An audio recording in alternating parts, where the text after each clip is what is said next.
මම ඔයගොල්ලෝ කියලා දෙන්න හදන්නේ 2015 ලෙවල් සාපේක්ෂ විද්‍යාව ගන්න කොහොමද හදාගන්නේ කියන එක. මේ වර්ගයෙන් ආපු ගණන් වලින් මේක තමයි ටිකක් අමාරු ගානකට තියෙන්නේ. මේ පාස්කෝඩ් වලින් ගත්තොත් මේ වර්ගයේ අමාරු ගානක් විදිහට මේක හඳුන්වන්න පුළුවන්. අපි බලමු කොහොමද ඒක විසඳගන්නේ කියන එක.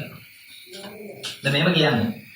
හැබැයි ඉස්සෙල්ලාම ඔයගොල්ලෝ මේ වීඩියෝ එක බලන්න කලින් 2015 ලෙවල් ගාන මේ ගාන අරගෙන ඒක තනියම උත්සාහ කරලා තමන්ට පුළුවන් තරම් දුර හදලා ඉවර වෙලා මේ වීඩියෝ එක බලලා හරි වැරදි ලකුණු කරගන්නවා නම් තමයි මේක වඩාම සාර්ථක වෙන්නේ. ඒ නිසා තාමත් හදලා නැත්නම් මේක බලන්න කලින් 2015 ගාන පොඩි වෙලාවක් අරගෙන උත්සාහ කරලා එතනින් එහාට මේ වීඩියෝ එක බලන්න පටන් ගන්න. එතකොට සෑහෙන ලොකු ප්‍රයෝජනයක් තියෙනවා. හරි බලමු අපි. S නැව q එක ආකාර වේගයෙන් උතුරු දිශාවට යාත්‍රා කරන බව කියන්නේ. මේ සරල රේඛීය පෙත p වරායක සිට S p වරායක සිට නැගෙනහිර පැත්තට p ලම්බ දුරකින් පිටලා යනවා.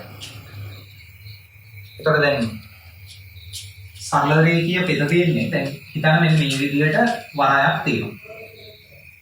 මේ හරිය විතර වරායක්. වරාය p කියලා ඒගොල්ලෝ කියනවා. p වරාය ඉඳලා නැගෙනහිර පැත්තෙන් ඒ කියන්නේ මේ පැත්තෙන් සිම්පල් p ලම්බ දුරකින් තමයි නැවේ පෙත තියෙන්නේ. පෙත කියලා කියන්නේ ගමන් මාර්ගය. හරි. අපිට ඔය එක එක වචන දෙන්න පුළුවන්. පෙත හරි එහෙම නැත්නම් පතය ඒවත් නැත්නම් ගමන් මාර්ගය ඔය හැම එකකම තේරුම එකක්. ගමන් මාර්ගය. දැන් නැව ගමන් කරන මාර්ගය තියෙනවලු p වරායේ ඉඳලා සිම්පල් p ලම්බ දුරකින් නැගෙනහිර පැත්තේ. මෙතන පටල ගන්න එක කැපිටල් p කියන වරාය සිම්පල් p කියන්නේ ලම්බ දුර. දැන් මේ විදිහට මම නැවේ ගමන් මාර්ගය අඳිනවා. මේක තමයි නැවේ පෙත. අපි නම් කරලා තියෙනවා. නැවේ පෙත. දැන් මෙහෙම නැවක් උතුරු දිශාවට මේ මාර්ගයේ දිගේ ගමන් කරමින් එනවා. එක්තරා වෙලාවක PS දිශාව නැගෙනහිරින් දකුණට අංශක 45ක කොණයක් සාධන විටදීම. දැන් නැගෙනහිර ඉඳලා දකුණු පැත්තට ඇලවෙන්න ඕනේ අංශක 45ක්. නැගෙනහිර මෙහෙනේ දකුණ මෙහෙනේ. ඒතකොට නැගෙනහිරින් දකුණට ඇලවෙනවා කියන්නේ මේ පැත්තට ඇලවෙන්න ඕනේ අංශක 45ක්. ඒතකොට මෙන්න මේ විදිහේ දිශාවකට ඇලවෙලා මෙන්න මේ වගේ තැනක නැවතියි. නැගෙනහිරින් අංශක 45ක් දකුණට ඇලවෙලා බැලුවම මේ මාර්ගය මත නැවපෙනවා. ඒකෙන් නැව මෙන්න මෙතන තියෙනවා.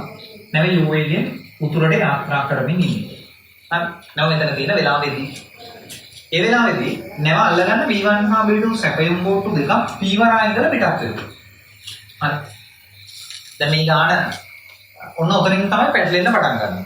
දැන් මේ ගානම අපිට මේ තරම් අමාරු වෙන්නේ නැහැ. අහලා තිබුණා නම් මෙහෙම බෝට්ටුවක් නැවල්ලා ගැනීම සඳහා පිටත් වෙනවය. ඒ බෝට්ටුවට නැවල්ලා ගන්න එක දිශා දෙකක් පවතින කියලා පෙන්වන්න තිබුණා නම් මේක මෙච්චර අමාරු වෙන්නේ නැහැ. හැබැයි ඒගොල්ලෝ අපිට වැඩේ පටලවනවා.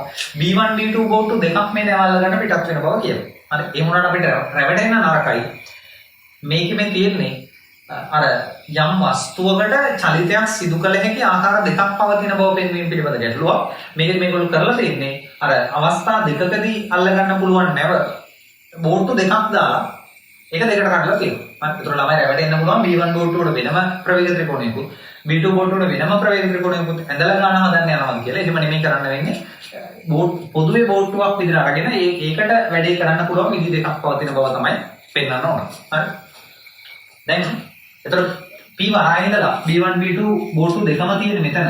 මේ බෝට්ටු දෙකම නැව අල්ල ගැනීමේ අරමුණ ඇතුව මෙතනින් පිටත් වෙලා යනවා. ඔව්. හරි. අපිට මොනවද දත්ත ටික මාක් කරලා තියන්න.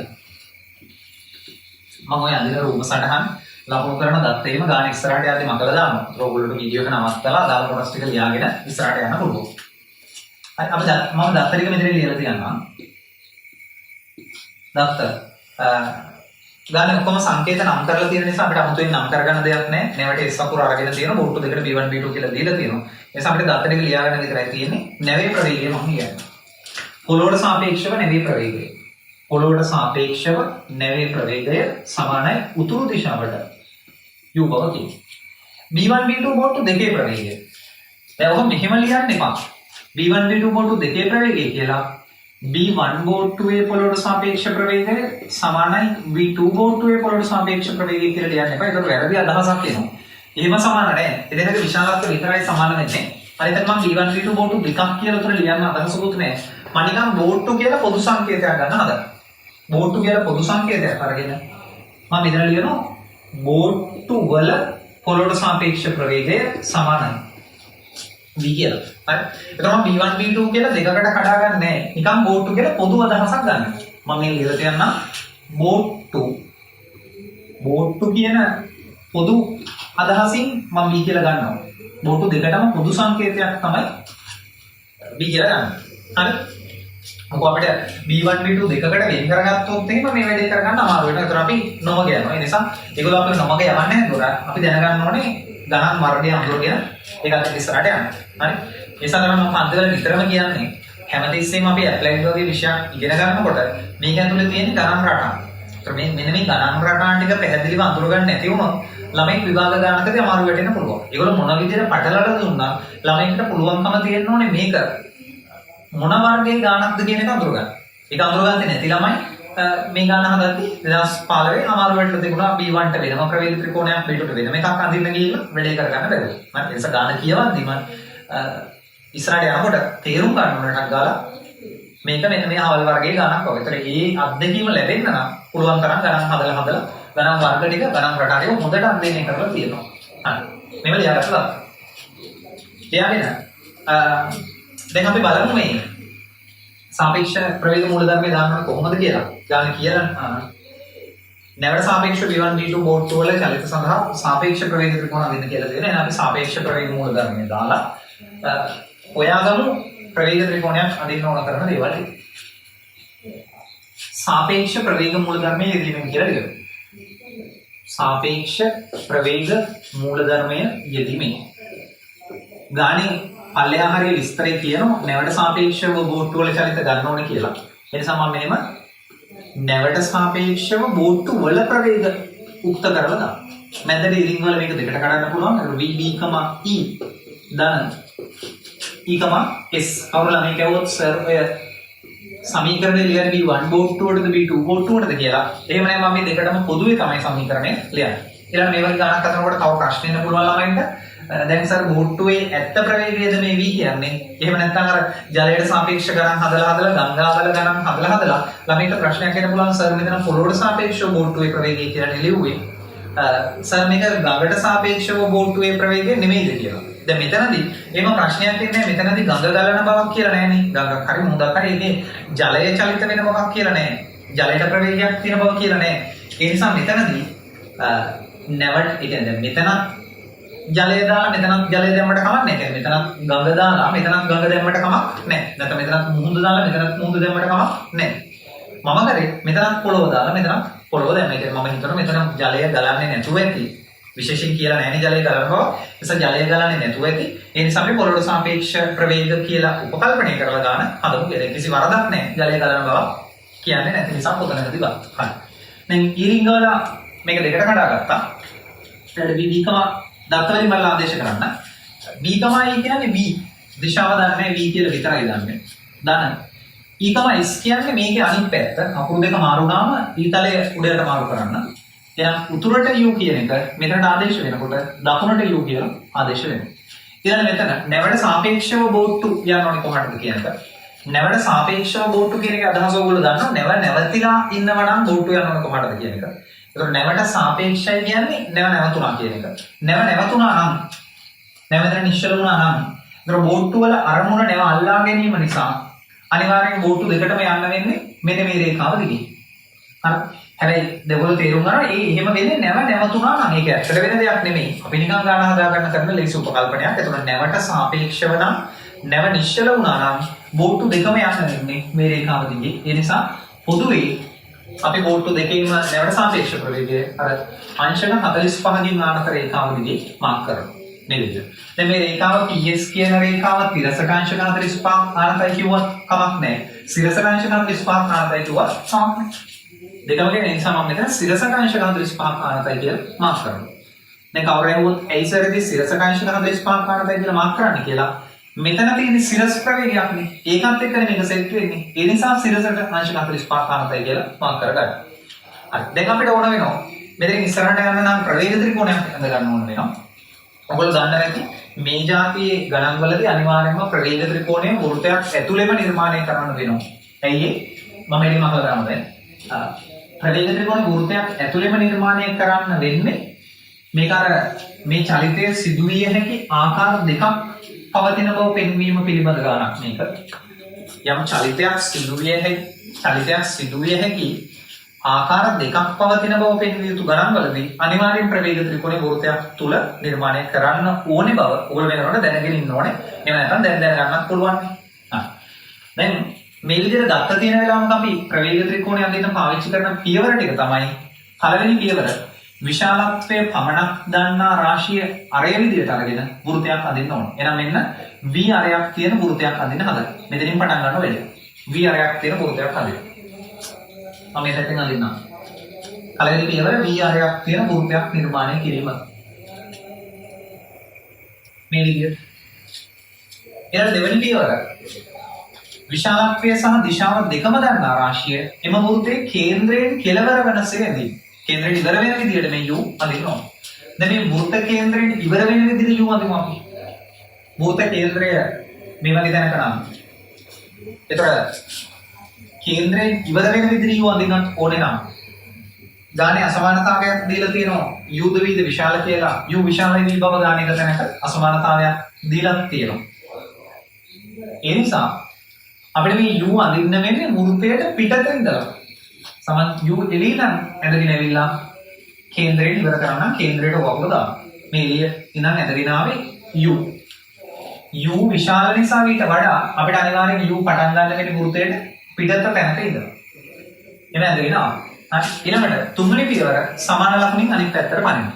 සමාන ලකුණින් අනිත් පැත්තට පනිනවා කියන්නේ අපි මේක අඳින්න පටන් ගත්ත තැන ඉඳලා ඒ කියන්නේ දැන් අපි මේ වෙලාව වෙනකොට ඉන්නේ කේන්ද්‍රයේනේ. අපි v අරයක් තියෙන වෘත්තයක් ඇඳලා ඊළඟ කේන්ද්‍රයෙන් ඉවර වෙන විදිහට u ඇඳලා දැන් අපි ඇදලා ඉවරලා මෙතන ඉන්නේ දැන්. දැන් අපි එකපාරම සමාන ලකුණින් අනිත් පැත්තට පනිනකොට අපි මේ රේඛාවෙත් ආපහු සැරයක් පටන් ගන්න කරනවා යනවා. මුලටම පනිනවා. මෙහෙන් සමාන ලකුණ එහා පැත්තට පනිද්දී මෙතන මේ රේඛාවෙත් මුලටම යන්න ඕනේ පටන් ගන්න තැනටම යන්න ඕනේ. හරි. එතරම් ගිහිල්ලා දැන් මොන මෙතෙන්ට ආවා සමාන ලකුණින් අනිත් පැත්තට පැන්නා කියන අතරට ආවා කියන එක. එතන ඉඳලා මේක අඳිනවා. සිරසට අංශක 45 ආනතර. හරි. මම මේ රේඛාව සිරසට අංශක 45 ආනතර යන රේඛාව මේ විදිහට අඳිනවා. හරි. දැන් ඔයගොල්ලන්ට පැහැදිලි ඇති ඇයි මම අර සිරසට අංශක 45 ආනතරයි කියලා මෙතන මාක් කරගත්තේ කියලා. ඒ මෙතන අපිට අඳින්න වෙන්නේ බලන්න සිරසත් එක්කනේ කෝණේ. ඒ නිසා තමයි මම මේක සිරසට අංශක 45 කියලා මාක් කරගත්තේ. මම මේ විදිහට අඳිනවා. හරි. ඒක දැන් තමයි බලන්න මම මේ එළිය ඉඳන් ඇඳගෙන ඉන්න රේඛාවම වැන්නේ වෘත්තයේ ඇතුලෙන් තැන් දෙකකදී කපා යන විදිහට. වෘත්තයේ ඇතුලෙන් තැන් දෙකකදී කැපෙන විදිහට තමයි මම මේ රේඛාව ඇඳගත්තේ. බලන්න මෙතනදිත් වෘත්තය කැපුණා මේ රේඛාවෙන් මෙතනදිත් වෘත්තය මේ රේඛාවෙන් කැපුණා. කොහොමද? හරි දැන් කවුරුහරි කොහොමද හරියටම අපි එහෙම වෘත්තය ඇතුලෙන් තැන් දෙකකදී කැපෙන බව දැනගන්නේ කියලා ගානේ අපෙන් අහන්නේ යම් චලිතයක් සිදු විය හැකි ආකාර දෙකක් පවතින බව පෙන්වන්න නම් අනිවාර්යෙන් වෘත්තය දැන් දෙකකදී කැපෙන විදිහට අදින්න ඕනේ. ගානේ අපෙන් අහන්නේ යම් චලිතයක් සිදු විය නොහැකි බව පෙන්වන්න නම් අපි ඔය රේඛාව වෘත්තයට පිටතින් වෘත්තේ ගෑවෙන්නේවත් නැති වෙන්නේ එළියෙන් යන විදිහට අදින්න ඕනේ. ගානේ අපෙන් අහන්නේ යම් චලිතයක් සිදු විය හැකි ආකාර එකක් විතරක් පවතින බව පෙන්වන්න නම් ඕක වෘත්තය කපන්නේ එක තැනකදී විතරක් වෙන්න ඕනේ. හරි. දැන් මේ ගානට දාලා ඔන්න පැහැදිලි කිරීම කරගමු. දැන් තැන් දෙකකදී කැපුවානේ. ඒතර අපිට කරන්න තියෙන්නේ ඊළඟ පියවර තමයි වෘත්ත කේන්ද්‍රයට මේ රේඛාව වෘත්තය හමු වුණු ලක්ෂ්‍ය යා කරගන්න එක. මම මෙතන වෘත්ත කේන්ද්‍රයට මේ ලක්ෂ්‍යය යා කරගන්නවා. ඊළඟ මෙතන කේන්ද්‍රයේ ඉඳලා මෙතන වෘත්තය කපපු තැනට රේඛාවක් අඳිනවා. හරි. ඒතර දැන් ඔයගොල්ලෝ මේක නැති මේ ඇඳපු රේඛාවත් මේ ඇඳපු රේඛාවත් දෙකම වෘත්ත අරයට සමානයි. ඒ නිසා දෙකෙන්ම නිරූපණය වෙන වෘත්ත අරය එහෙම නැත්නම් v කියන එක. මේ දෙන්නම v ට සමානයි. ඊළඟට දිශාව ඊතලය දාන්නේ කොහොමද කියන එක බලන්න පුළුවන් අපිට. හැමතිස්සෙම සාපේක්ෂ ප්‍රවේග මූලධර්මයේ දැම්මම සමාන ලකුණින් එක පැත්තේ තියෙන කට්ටිය එකම දිශාවට අනුපිළිවෙලින් ගලාගෙන යන්න ඕනේ. සමාන ලකුණ අනිත් පැත්තේ තියෙන කෙනා ඊට ප්‍රතිවිරුද්ධ දිශාවට ගලන්න ඕනේ. ඒ නිසා බලන්න දැන් u ගලන දිශාවටම අනුපිළිවෙලින් v ගලාගෙන යන්න ඕන. u ගලාගෙන ආවේ පහළට. ඒතර ඒකේ දිශාව අනුපිළිවෙලින් යන්න නම් අනිවාර්යෙන් මේ v උඩට ගලන්නම වෙනවා. ඒ නිසා මේ v ඊතලේ උඩට දාන්න. ඊළඟට u පහළට ගලපු නිසා මේ v ඒකට ගැලපෙන විදිහට ගලන්න නම් අනිවාර්යෙන් මේක මේ අතට ගලන්නම වෙනවා. ඔය විදිහට ප්‍රවේග ත්‍රිකෝණය සම්පූර්ණ වෙනවා කියලා දාන්න. ඊට අපි මෙතන ඇඳලා තියෙන්නේ මේ අංශක 45කින් අනතර රේඛාව. මෙතන කෝණය අංශක 45 කියලා මාක් කරගන්න. මේ රේඛාව තමයි සාපේක්ෂ ප්‍රවේගය නිරූපණය කරන රේඛාව. ඒ කියන්නේ නැවට සාපේක්ෂව බෝට්ටුවේ ප්‍රවේගය නිරූපණය වෙන්නේ මෙන්න මේ රේඛාව මගින්. ඊළඟට ඔයගොල්ලෝ දන්නා ඇති එහෙම නැත්නම් දැන් ඉගෙන ගන්නත් පුළුවන් මේ විදිහට වෘත්තයක් ඇතුලේ ප්‍රවේග ත්‍රිකෝණයක් ඇඳම අපි කරන්න ඕනේ නිර්මාණයක් තියෙනවා. ඒ තමයි වෘත්ත කේන්ද්‍රයේ ඉඳලා නොදන්නා පාදයේ මතට ලම්බයක් ඇඳ ගන්න ඕනේ. ඒ නිසා මේ වෘත්ත කේන්ද්‍රයේ ඉඳලා නොදන්නා පාදයේ මතට ලම්බයක් ඇඳගෙන යනවා. මේ විදිහට නොදන්නා පාදයේ මතට ලම්බයක් ඇඳගෙන ගියා. ඒ ඇඳගෙන යන ලම්බය තවදුරටත් දික් කරන්න වෘත්තය හමු වෙන කම. මම මේ ලම්බය මේ රේඛාව මතට හමු වුණු තැනටයි මේ ලම්බය වෘත්තයට හමු වුණු තැනටයි විශේෂ අකුරු දෙකක් දාගන්න. අපි මුලදී ඉඳන් අකුරු දාගෙන ඉමු. B අකුර නැවට ගත්ත නිසා මම C වල ඉඳලා ඉතුරු අකුරු දාන්නම්. මෙතනට C අකුර, මෙතන D අකුර, මෙතන E අකුර, මෙතන F අකුර, මෙතන G අකුර වගේ අකුරු ටිකක් දාගන්න. හරි විශේෂ තැන් වලට ඒ විදිහේ විශේෂ අකුරු ටිකක් දාගන්න. අපි මේ ගන්න යන්නේ ප්‍රවේග දැන් එතකොට මෙතනින් ප්‍රවේග ත්‍රිකෝණ දෙකක් ලැබෙනවනේ. හරි ওই ප්‍රවේග ත්‍රිකෝණ දෙක B1 B2 බෝට්ටු වලට අනුරූප වෙනවා. සාමාන්‍යයෙන් අපි මේ විදිහේ ගණන් දෙකට කඩලා ගන්න නැහැ. එකම සටහනේ ප්‍රවේග ත්‍රිකෝණ දෙකම ඇඳලා ඒක චලිත දෙකකට බෙදා ගන්න එක තමයි පස්සේ කරන්නේ. අපි මුලින්ම අහන්නේ පීවරයිසර් S9 වෙත ගමන් කිරීමේදී B1 හා B2 බෝට්ටු වල නියම චලිත දිශා සොයන්න කියලා තමයි අපි ඉස්සෙල්ලාම කියන්නේ. හරි.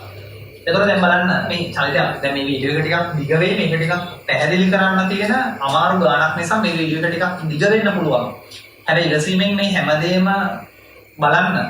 මෙතන මම ඔයගොල්ලන්ට ඕන වෙන හැම දෙයක්ම A to Z හිමීට පැහැදිලි කිරීමක් කරන්න. ඒ නිසා තමයි මම මේ කලබලයක් නැතුව නිකාම ගාන හදාගෙන යනවට වඩා ඔයගොල්ලන්ට ඉගෙන ගන්න තියෙන දේවල් මේක ඇතුලේ කියලා දෙන්න උත්සාහ කරනවා මේ කරන්නේ. හරි. දැන් එතන මේ B1 B2 බෝට්ටු දෙකට අදාළ ප්‍රවේග ත්‍රිකෝණ දෙක අපි වෙන් කරගන්නේ මෙහෙමයි. හරි මේ විදිහට වෘත්තයක් තුල ප්‍රවේග ත්‍රිකෝණ ඇඳම ප්‍රවේග ත්‍රිකෝණයක් කියවම ත්‍රිකෝණයකට ශීර්ෂ තුනක් තියෙන්න ඕනනේ. එතකොට මේ ශීර්ෂ තුන අඳුරගන්නේ මෙහෙමයි. ප්‍රවේග ත්‍රිකෝණයක අනිවාර්යයෙන්ම වෘත්ත කේන්ද්‍රය එක ශීර්ෂයක් වෙන්න ඕනේ. ඊළඟ මේ වෘත්තයේ පිටතින් පටන් ගත්ත තැන තව ශීර්ෂයක් වෙන්න ඕනේ. ඒතර අනිත් එක වෙන්න ඕනේ වෘත්තය හමුණු තැන. එතකොට OCD කියන ප්‍රවේග ත්‍රිකෝණයයි OCE කියන ප්‍රවේග ත්‍රිකෝණයයි තමයි මේකට අදාළ වෙන ප්‍රවේග ත්‍රිකෝණ දෙක වෙන්නේ. හරි. කොයි වෙලාවකවත් වෘත්තය කපපු තැන් දෙකම ශීර්ෂ විදියට අරගෙන එතනින් ප්‍රවේග ත්‍රිකෝණයක් සම්පූර්ණ කරගන්න හිතන්න එපා. අනිවාර්යයෙන්ම හැම වෙලාවකම ප්‍රවේග ත්‍රිකෝණයකට වෘත්තය ඡේදනය වුණු තැන් වලින් එකක් විතරයි ශීර්ෂයක් විදියට තියෙන්නේ. හරි. වෘත්තය කපපු තැන් දෙකම ශීර්ෂ දෙකක් විතර අරගෙන ඒ කියන්නේ ODE කියලා ප්‍රවේග ත්‍රිකෝණ හදාගන්නේ. ශීර්ෂ තුන වෙන්නේ වෘත්ත කේන්ද්‍රය මේක පටන් ගත්ත තැන සහ වෘත්තය කපන තැන් වලින් එකක්. ඒතර OCD කියන්නේ එක ප්‍රවේග ත්‍රිකෝණයකුත් OCE කියන්නේ තව ප්‍රවේග ත්‍රිකෝණයකුත් බවට පත් වෙනවා. පැහැදිලි ඇති මම හිතන්නේ. දැන් ප්‍රවේග ත්‍රිකෝණ දෙකක් තියෙන නිසා සාපේක්ෂ ප්‍රවේග දෙකක් තියෙනවා. නැවට සාපේක්ෂව බෝට්ටු වල ප්‍රවේග දෙකක් තියෙනවා. එක ප්‍රවේග ත්‍රිකෝණයක් OCD නිසා මම මේක දිගේ B1 කියලා ප්‍රවේගයක් ලකුණු කරගන්නවා. තව ප්‍රවේග ත්‍රිකෝණයක් OCE නිසා මම ඒක දිගේ V2 කියලා ප්‍රවේග ත්‍රිකෝණයක් මාක් කරගන්නවා. මේවා පැටලෙන නිසා මම යටි ලියලා තියන්නම්. V1 කියලා මම මෙතන අදහස් කරලා තියෙන්නේ CD දිගට. CD රේඛාව තමයි V1 කියලා කියන්නේ. ඊළඟට V2 කියලා කියන්නේ DE එහෙම නෙමෙයි. CE කියන මුළු රේඛාවේ දිග තමයි V2 කියලා කියන්නේ. හරි. ඔය විදිහට. දැන් අපි ඉස්සෙල්ලාම අහන්නේ අවස්ථා දෙකේදී V1 V2 බෝට්ටු දෙක ගමන් කළ යුතු දිශා. දැන් අපෙන් අහන බෝට්ටු වල ඇත්ත චලිත දිශා සොයන්න කියලා. බෝට්ටු වල ප්‍රවේගය කියන්නේ v ට. ඒතර බෝට්ටු වල චලිත දිශා සොයන්න කියන්නේ v ගේ දිශාව සොයන්න කියන එකට එහෙනම් අපි v ගේ දිශාව සොයමු. v ල දෙන්නෙක් ඉන්නෝනේ. එක v කෙනෙක් මේ පැත්තට අනිත් v කෙනා මේ පැත්තට. එතකොට මෙන්න මේ දෙන්න තමයි V1 V2 බෝට්ටු වල නියම චලිත දිශාව වෙන්නේ. හරි.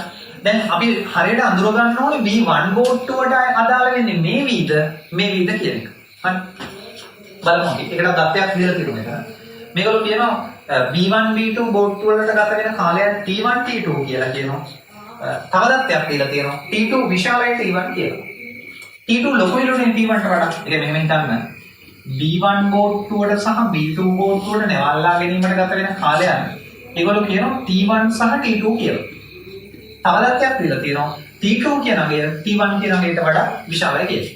එතකොට T2 කියනගේ T1ට වඩා විශාලයි කියන එකේ තේරුම තමයි B2 බෝට්ටුවට නැවල්ලා ගැනීමට ගත වූ කාලය B1 බෝට්ටුවට නැවල්ලා ගැනීමට ගත වූ කාලයට වඩා වැඩි කියන එක.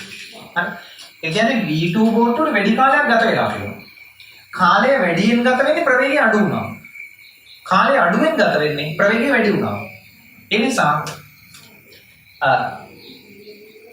කාලය වැඩියෙන් ගත වුණු කෙනාට තමයි අඩු ප්‍රවේගය තියෙනවා.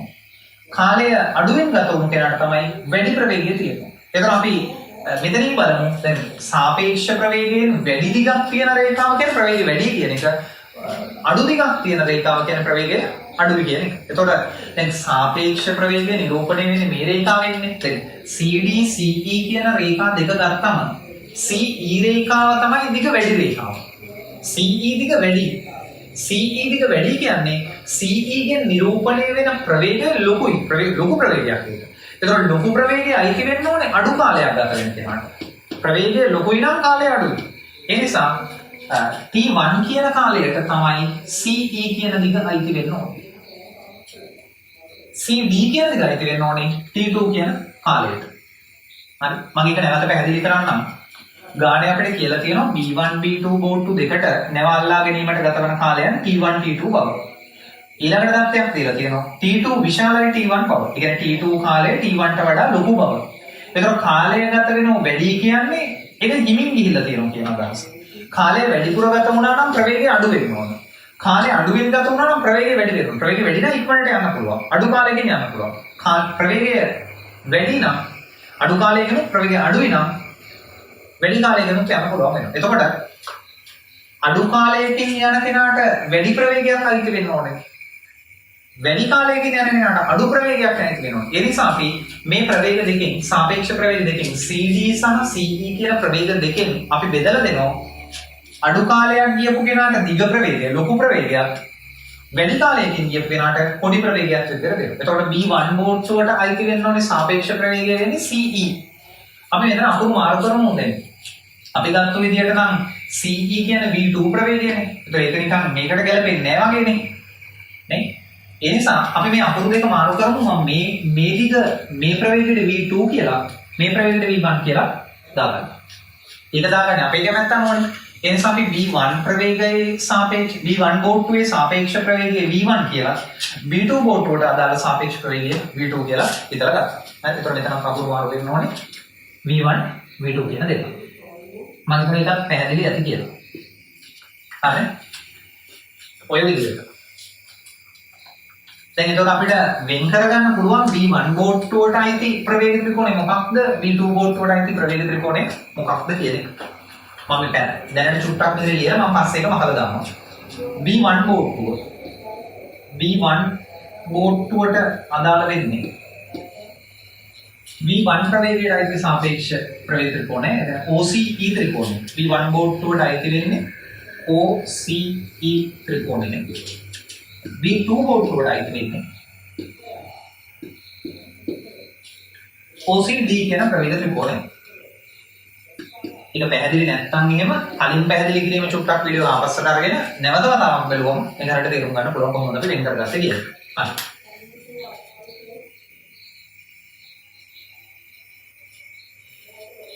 දැන් අපි ගන්න ඉස්සෙල්ලාම බෝට්ටු වල ඇත්ත චලිත දිශා මොනවද කියන එක. බෝට්ටු වල ඇත්ත චලිත දිශා කියන්නේ ඔය වීල දෙන්න දිශා. අපි ඉස්සෙල්ලාම B1 බෝට්ටුවේ ඇත්ත චලිත දිශාව සොයමු. B1 බෝට්ටුවේ ඇත්ත චලිත මම එහෙම දාන්නම්. දැන් මෙන්න මේ දිශාව කියන්නේ OD වලින් නිරූපණය වෙන දිශාවට මම කෝණයක් දාගන්නවා. මෙන්න මෙතෙන්ට ඇල්ෆා කියලා. මෙතන කෝණය ඇල්ෆා කියලා මම දාගන්නවා. හරි. ඉස්සෙල්ලාම මම විදියක් කල්පනා කරන්න ඇල්ෆා හොයාගන්න පුළුවන්ද කියලා. හරි. මෙතන ඇල්ෆා කියන කෝණයක් දාගත්තා. ඇල්ෆා හොයාගත්තොත් V1 ගේ දිශාව කියන පුළුවන් උතුරින් මෙච්චර කෝණයක් බව. හරි. දැන් මම තව කෝණයක් දාගන්න කල්පනා කරමු මෙතනට.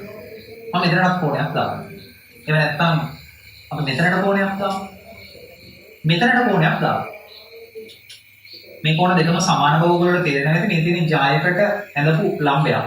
ඒතකොට ජායට ලම්බයක් ඇඳලා කෝණෙත් සමච්ඡේදනය වෙනවා, ජායක් සමච්ඡේදනය වෙනවා.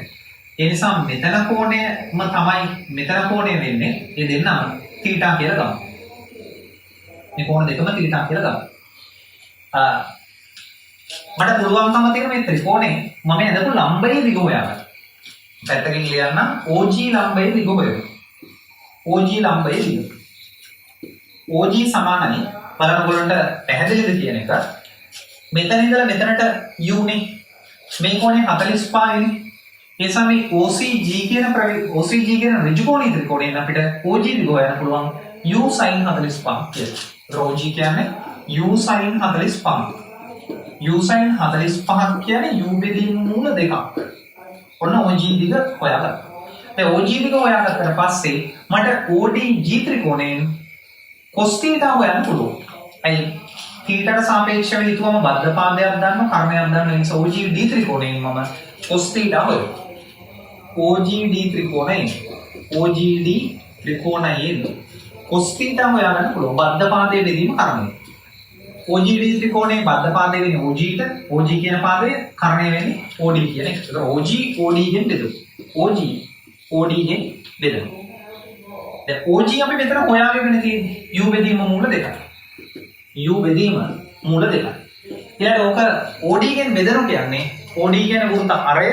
ඒතර ඒකෙන් බෙදුවා කියන්නේ v ගෙන් බෙදුවා කියන එක භාග සංඛ්‍යා බෙදන්නේ නැතුව පරස්පරයෙන් වැඩි කරා නම් හරිය. එක යට v ගෙන් මේක වැඩි කරනවා. අපිට ගානේ දීලා තියෙන එක තැනක v සහ u අතරේ සම්බන්ධතාවයක්. ගානේ අපිට දීලා තියෙනවා v බෙදීම u කියන්නේ දෙක බෙදීම තුනේ මූලය බව. අපිට මෙතන වෙලා තියෙන u බෙදීම v. ඒ නිසා මෙතනින් අපිට ආදේශයක් දාගන්න පුළුවන් මේ විදිහට. u බෙදීම v වෙනකොට අපි ආදේශ කරමු මේ තියෙන එක යට මූල දෙක ඒ විදිහටම තියෙන දෙක. එක යට මූල දෙක ඒ විදිහටම තිබ්බා. හරි.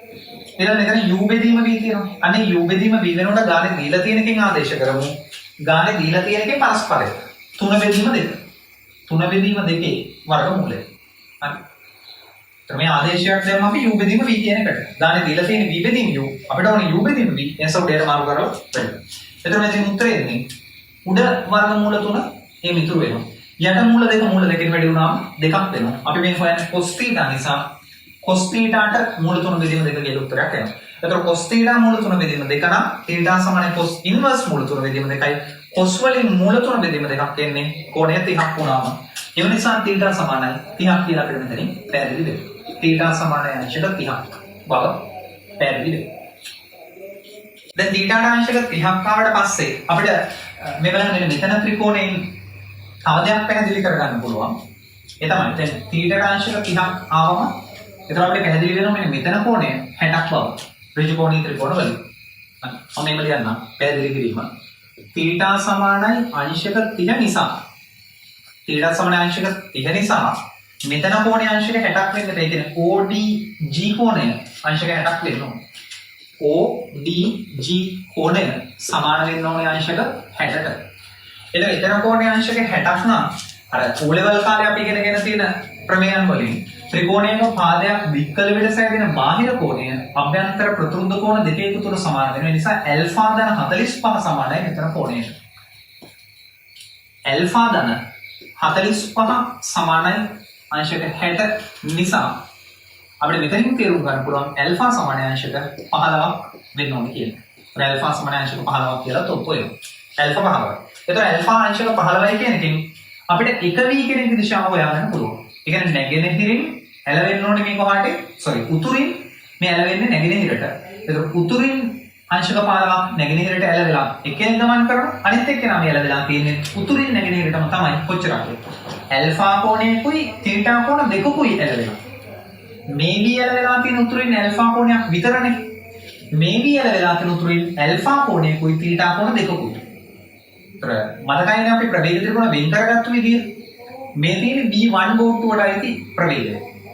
මේ තියෙන B2 බෝට්ටුවට අයිති ප්‍රවේගය. එතකොට B1 බෝට්ටුව උතුරින් ඇල්ෆා ධන 2 තීටා කෝණයක් ඇලවෙලා තියෙනවා. B2 බෝට්ටුව උතුරින් ඇල්ෆා කෝණයක් ඇලවෙලා තියෙනවා. එතකොට අපිට උත්තරේ ලියන්න පුළුවන් මෙන්න මේ විදිහට. දැන් මම මේක මකලා දාලා උත්තරේම ලියන්නම්. ඇල්ෆා 15ක් ඔප්පු කරගත්තට පස්සේ අපි ලියන එම නිසා B1 බෝට්ටුව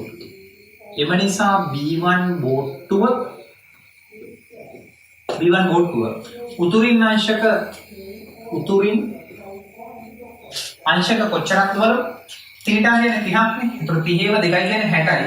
ඒකට ඇල්ෆාත් එකතු වුණාම ඒ කියන්නේ 15ක් එකතු වුණාම 75යි. උතුරින් අංශක 75ක් නැගෙනහිරට නැගෙනහිරටද B2 බෝට්ටුව උතුරින් අංශක 15ක් නැගෙනහිරටද උතුරින් අංශක 15ක් නැගෙනහිරටද යාත්‍රා කළ යුතුය කියන උත්තරය තියෙනවා. යාත්‍රා කළ යුතුය. මේ උත්තරය අනිවාර්යයෙන්ම තියෙන්න ඕනේ. ඔයගොල්ලෝ පැහැදිලිද මේක ටිකක් සංකීර්ණයි හිතන්න තිබුණා ටිකක් දේවල්. හරි මේ වගේ උත්තරයක් කලින් පාස් කරලා දෙවිලක් නැහැ මම හිතන්නේ. මොන විදිහට උත්තරේ තියෙනවා. හරි. ඊළඟට අනිත් එක තමයි අපි B1 B2 බෝඩ් 2 වෙන් කරගත්තු විදිය. හරියටම තර්ක කරලා කාලය නැසුරින් තේරුම් ගන්න ඕනේ B1 බෝඩ් 2ට අදාළ වෙන ප්‍රවේග ත්‍රිකෝණ මොකක්ද? B2 බෝඩ් 2ට අදාළ වෙන ප්‍රවේග ත්‍රිකෝණ මොකක්ද කියන එක. හරි. ඊළඟට අහන්නේ B1 බෝඩ් 2 වල ඇත්ත චලන දිශා සෙව්වා T2 සහ T1 ගැන අහනවා. කාලයන් හොයන්න නම් අපි දන්නවා ප්‍රවේග අපිට ඕන වෙනවා.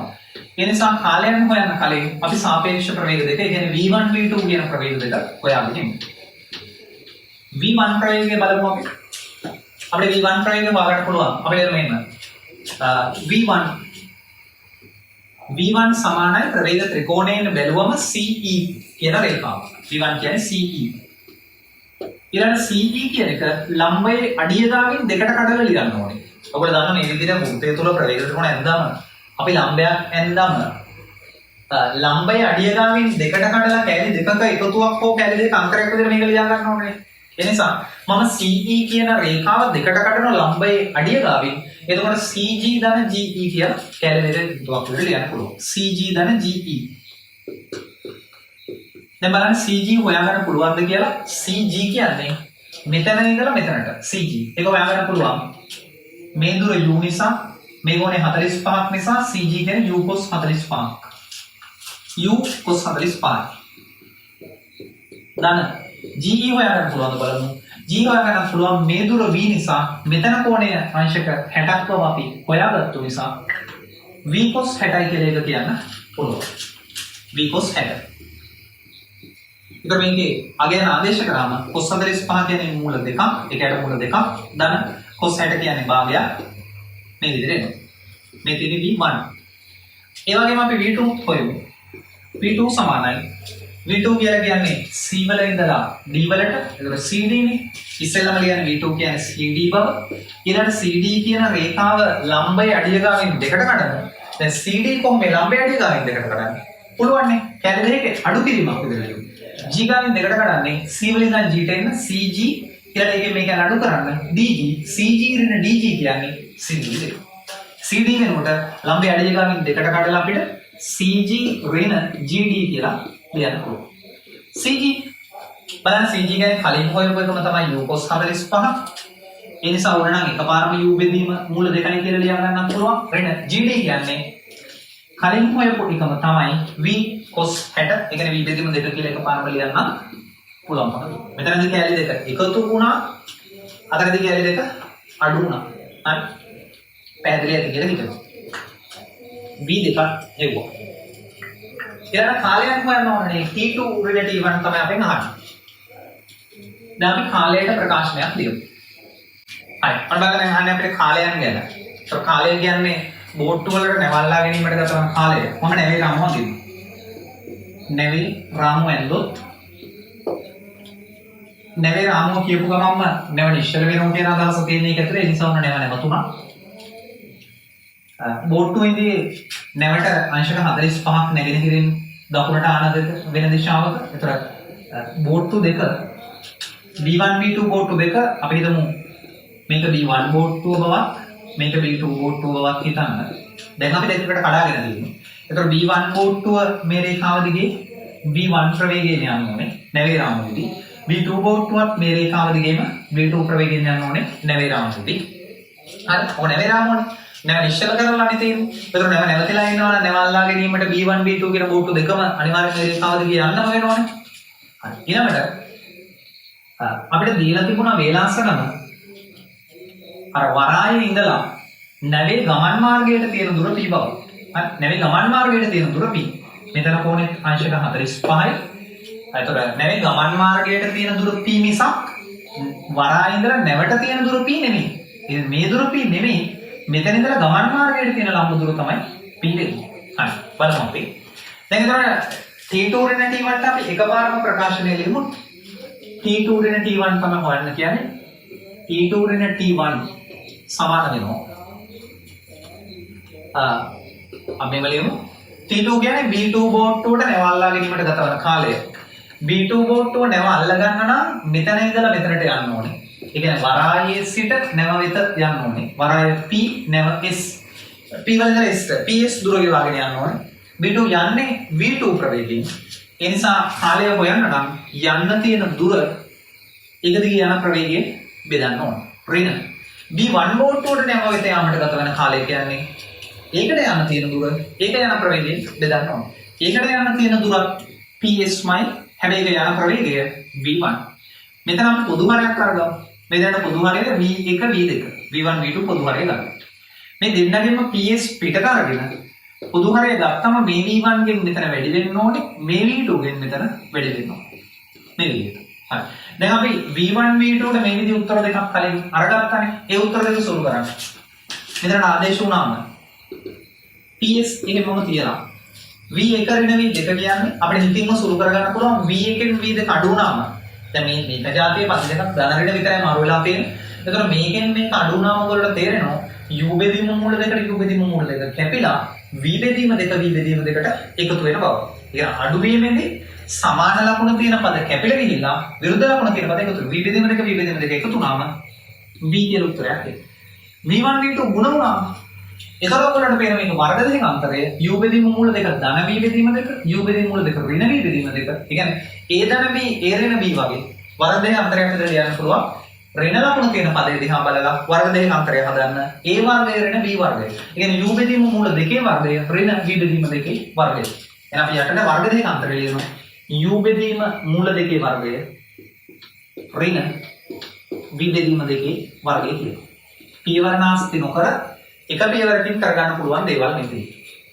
ඊළඟට PS ට ආදේශ කරමු. PS කියන්නේ වරායේ ඉඳලා නැවට තිබුණු දුර. ඒක P කියලා දාන්න එපා. P කියලා දැම්මොත් එහෙම වැරදි. මෙන්න මෙහෙමයි තිබුණේ.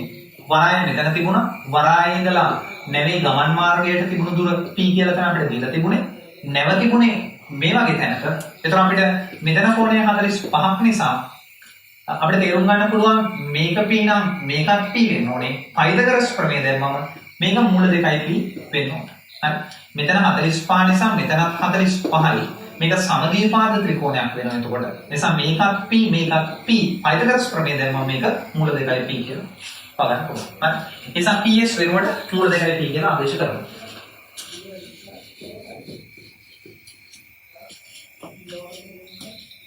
මූල 2යි P වැඩි කිරීම V බෙදීම මේක වර්ග වුණාම U වර්ග බෙදීම 2 ඍණ මේක වර්ග වුණාම V වර්ග බෙදීම 4 බලන්න උත්තරේ තියෙන්නේ U ඇසුරින්ද V ඇසුරින්ද කියලා උත්තරේ ඔක්කොම හදාගෙන තියෙන U ඇසුරින් ඒ නිසා අපි මෙතනින් V අයින් කරගන්න ඕනේ V අයින් කරන්න තමයි ඒගොල්ලෝට U සහ V අතරේ සම්බන්ධතාවයක් අපිට දීලා තියෙන්නේ අපි ආදේශයක් දාමු එහෙම පුළුවන් නේ අපිට. ඒගොල්ලෝ අපිට දීලා තියෙන්නේ V බෙදීම U සමානයි 2 බෙදීම මුල 3 බව. V බෙදීම U සමානයි 2 බෙදීම 3 සම්පූර්ණ මූලය බව දීලා තියෙනවා. ගානේ උත්තරේ හදලා තියෙන U ඇසුරින් නිසා මෙතන තියෙන V අයින් කරන්න ඕනේ. V අයින් කරන්න නම් අපිට මෙතනින් V යුක්ත කරගෙන V ට ආදේශ කරන්න ඕනේ. එහෙනම් V යුක්ත කරන V සමානයි මේ U හරස් ගුණ දෙන අර පැත්තට 2 බෙදීම 3 සම්පූර්ණ මූලය වරයක් U. ඒ V ගෙනල්ලා මේකට ආදේශ කරමු. අපිට පුළුවන් මෙතන මූල 2යි PV එහෙම තියමු. එතන වේට අන්තිමට ආදේශ කරනවා. මූල 2යි PV බෙදීම U වර්ග බෙදීම දෙකක් එහෙමම තියෙන කිසි වෙනසක් නැතුව. ඍණ. මෙතන තියෙන 4 එකක් ඒ විදිහටම ලියනවා. බෙදීම 4 කියන්නේ 4 එකක් කියලා ලියනවා. V වර්ග වෙනකොට මෙන්න මේ අගය ගෙනල්ලා මෙතනට ආදේශ කරනවා. V කියන්නේ මේක නම් V වර්ගය කියන්නේ ඒක වර්ග වුණාම මේක 2 බෙදීම 3 වර්ගමූලය අයින් වුණා U වර්ග වුණාම u වර්ග. ඊට පස්සේ මෙතන තියෙන 2යි මෙතන තියෙන 4යි කපලා දාන්න පුළුවන්. එතකොට මෙතන 2ක් වෙනවා. උඩ තාමත් මූල 2යි pvමයි. යට අපිට මේ දෙන්නට පොදු හරය ගන්න පුළුවන්. මෙතන u වර්ගයට 2ක් තියෙනවා. මෙතන u වර්ගයට 6ක් තියෙනවා. ඒ නිසා දෙන්නට පොදු හරය වෙන්නේ 6. එහෙනම් අපි 6 පොදු හරයක් විදිහට ගන්නවා. 6 පොදු හරය ගත්තම මෙතන 3න් වැඩි වෙනවා. 3යි u වර්ග. ඒකෙන් u වර්ගයක් අඩු වෙනවා. එතකොට 2යි u වර්ග. 2යි u වර්ග.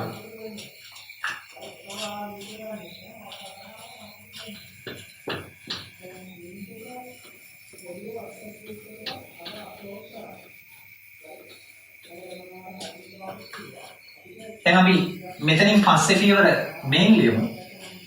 ඔයගොල්ලෝ දන්න මෙහෙම තිබුණාම බෙදීම අමාරුයි මේ පේනවනේ පිස්සන් කොටුව වගේ. ඒ නිසා අපිට පුළුවන් මේක බෙදීම පරස්පරයෙන් වැඩි කිරීමක් විදිහට හිතන්න. මූල 2යි pv. මම මෙහෙම හිතනවා.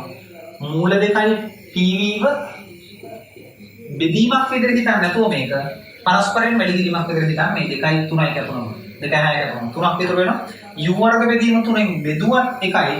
නැත්නම් උදේට මාරු කරලා 3 බෙදීම u වර්ග වලින් වැඩි කරත් 1යි. දැන් ආපෞසරයක් මෙතන තියෙන විට ආදේශ කරගන්න. මූල 2යි p එහෙමම ඉතුරු කරමු. විට ආදේශ කරන්න අර ආපෞසරයක් 2 බෙදීම 3 මූලය වාරයක් u වැඩි කිරීම 3 බෙදීම u වර්ග. එතකොට මෙතන u වර්ග වලින් 1 u එකක් මේ උඩ තියෙන u ට කැපිලා යනවා. මේ මූල 2යි මේ මූල 2යි එකතු වෙලා සම්පූර්ණ දෙකක් හදාගන්න 2යි p. හරි. එතකොට මේ මූල 2යි මේ මූල 2යි එකතු වෙලා දෙකක් හැදුණා. 2යි මේ p ඉතුරු වෙනවා. වැඩි කිරීම 3 බෙදීම යට මූල 3යි u. අපි දන්නනේ මූල 3 කියන්නේ මූල 3 ඒවා දෙකක්. ඒ නිසා මේ මූල 3යි මේ උඩ ඉතුරු වෙලා තියෙන 3යි කැපිලා මෙතනක් තව මූල 3ක් ඉතුරු වෙනවා. එතකොට අපිට අදාළ උත්තරේ දැන් එවිලා තියෙනවා.